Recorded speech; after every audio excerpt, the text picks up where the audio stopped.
ಯೆಹೋವನು ಒಬ್ಬನ ನಡತೆಗೆ ಮೆಚ್ಚಿದರೆ ಆತನ ಶತ್ರುಗಳನ್ನು ಮಿತ್ರರನ್ನಾಗಿ ಮಾಡುವನು ಎಂಬುದಾಗಿ ಜ್ಞಾನೋಕ್ತಿ 16:7 ನಾವು ನೋಡುತ್ತೇವೆ.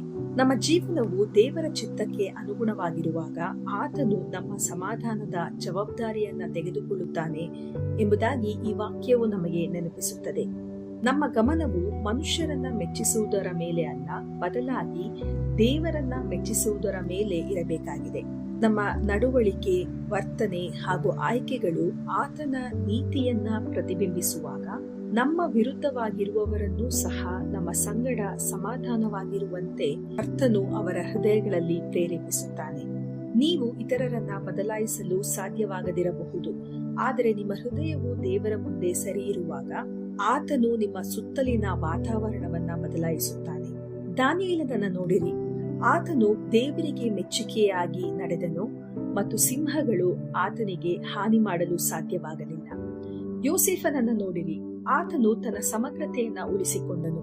ದೇವರು ಆತನ ನಿರಾಕರಣೆಯನ್ನ ಬಡ್ತಿಯಾಗಿ ಅಥವಾ ಉನ್ನತಿಯಾಗಿ ಪರಿವರ್ತಿಸಿದನು.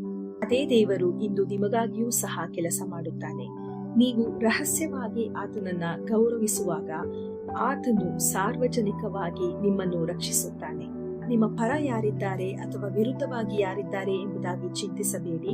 ಕೇವಲ ವಿಧೇಯತೆ, ನಮ್ರತೆ ಮತ್ತು ಪ್ರೀತಿಯಲ್ಲಿ ನಡೆಯುವುದನ್ನ ನಿಮ್ಮ ಗುರಿಯಾಗಿ ಇಟ್ಟುಕೊಳ್ಳಿ.